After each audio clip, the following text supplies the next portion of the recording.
Dear guest, Mr. Aliyaž, we give you this note. Please use to represent.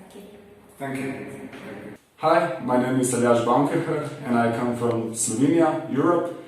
While traveling through Kyrgyzstan, I lost my passport and I didn't know really what to do since I didn't know the language.